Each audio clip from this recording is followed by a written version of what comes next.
It's the fifth book of the Bible, but some scholars think it's the most important. It's Deuteronomy.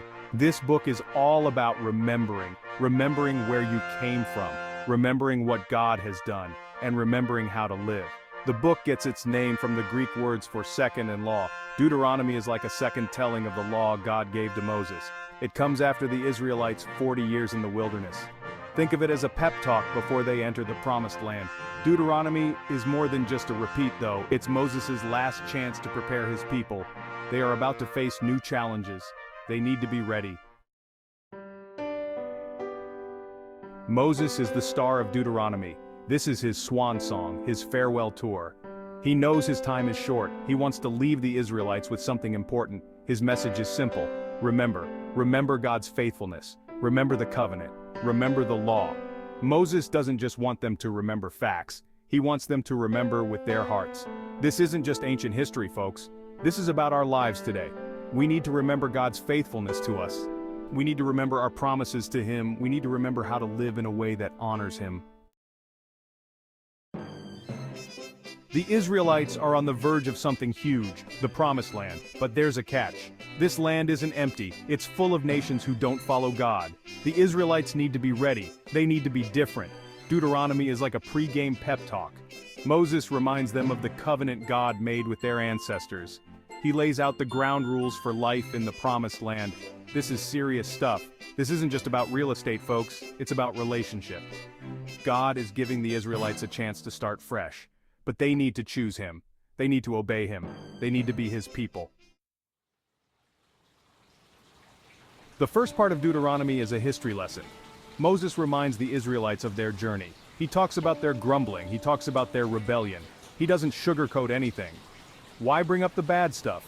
Because Moses wants them to learn from their mistakes. He wants them to see God's faithfulness, even when they messed up. He wants them to trust God in the future. This is for us too, folks. We all have a past. We've all messed up. But God is faithful. He can use our past to teach us. He can use our failures to make us stronger.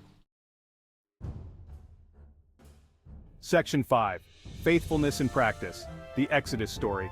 Deuteronomy 4-5. Moses really wants to drive home this whole faithfulness thing, so he tells the story of the Exodus. This isn't just any old story time, though. Moses uses the Exodus to teach some important lessons. Lesson 1. God is powerful. He delivered the Israelites from slavery in Egypt. He can handle anything. Lesson 2. God is faithful. He kept His promises to Abraham, Isaac, and Jacob. He'll keep His promises to us too. Lesson 3. God is love. He chose the Israelites to be His special people. He loves them, even when they mess up. And He loves us too, no matter what.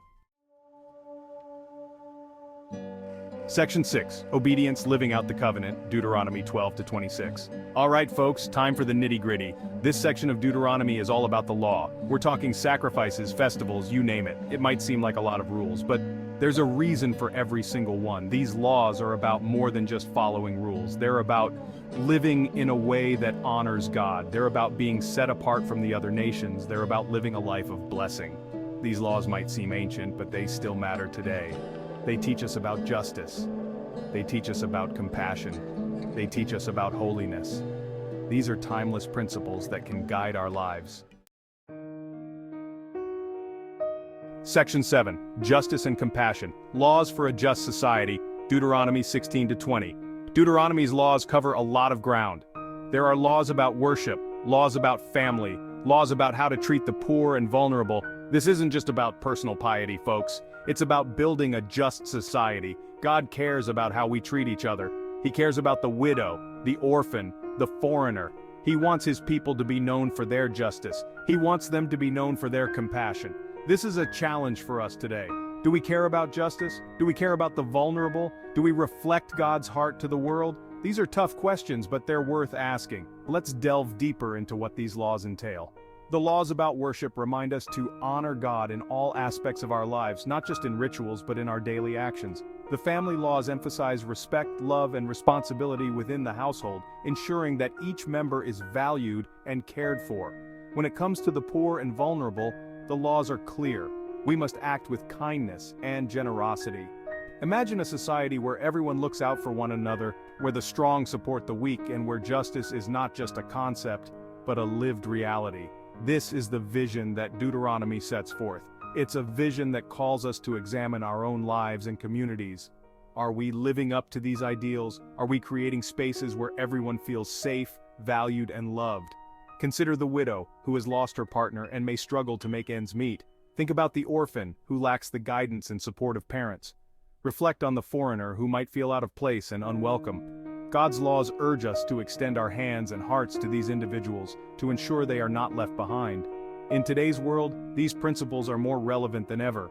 With increasing social divides and economic disparities, the call to justice and compassion rings loud and clear. It's not enough to simply believe in these values, we must actively practice them. We must be the change we wish to see, embodying the spirit of Deuteronomy in our actions and interactions. So as we ponder these ancient laws, let's commit to making them a reality in our modern lives.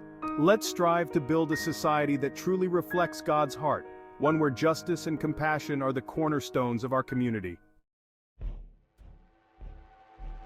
Section 8. Covenant Blessings, the Promise and the Warning, Deuteronomy 27-34. Deuteronomy isn't all sunshine and rainbows. Moses gets real with the Israelites. He lays out the consequences of obedience and disobedience. The stakes are high, folks. Obedience brings blessing, disobedience brings curses. It's that simple. Moses wants the Israelites to choose wisely. He wants them to experience the fullness of God's blessing. This is a reminder for us too. Our choices have consequences. We can choose to follow God and experience His blessing, or we can reject Him and face the consequences. The choice is ours. Section 9, Passing the Torch, Joshua's Commission, Deuteronomy 31. All good things must come to an end, even Moses' leadership. It's time for a new generation to step up. God chooses Joshua to lead the Israelites into the Promised Land, but Moses doesn't just leave Joshua hanging. He gives him some fatherly advice. He encourages him to be strong. He reminds him that God is with him. It's a beautiful moment of transition. This is a powerful picture of mentorship. We all need people to encourage us. We need people to remind us of God's faithfulness. We need people to help us pass the torch to the next generation.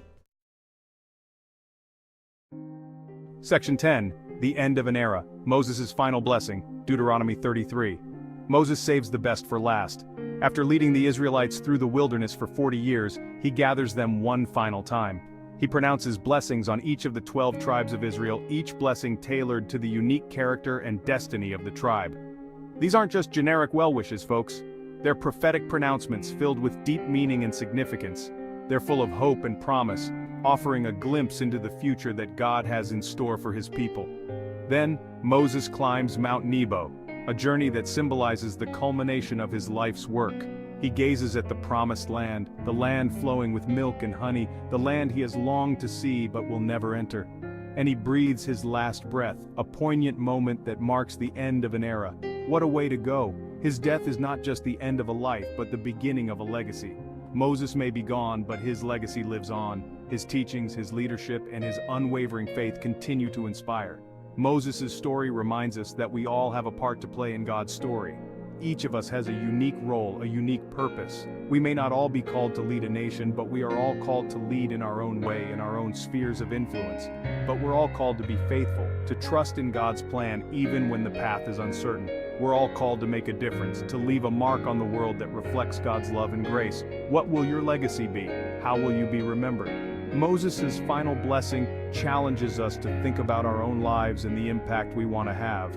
As we reflect on Moses' journey, let us be inspired to live with purpose, to bless others, and to fulfill the calling that God has placed on our lives. Section 11. Deuteronomy, a book that has stood the test of time. A timeless message for today. This ancient text, though written millennia ago, still speaks volumes to us in our modern world. So there you have it, folks.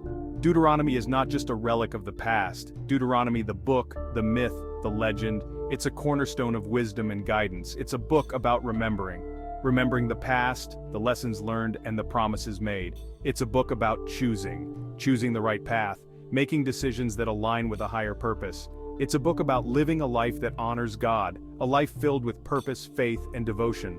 Deuteronomy may have been written thousands of years ago, but its wisdom transcends time. but its message is still relevant today. In a world full of chaos and uncertainty, its teachings offer a beacon of hope. It's a message of hope. Hope for a better future, hope for a life well lived. It's a message of challenge, challenging us to rise above our circumstances, to strive for greatness. It's a message of love.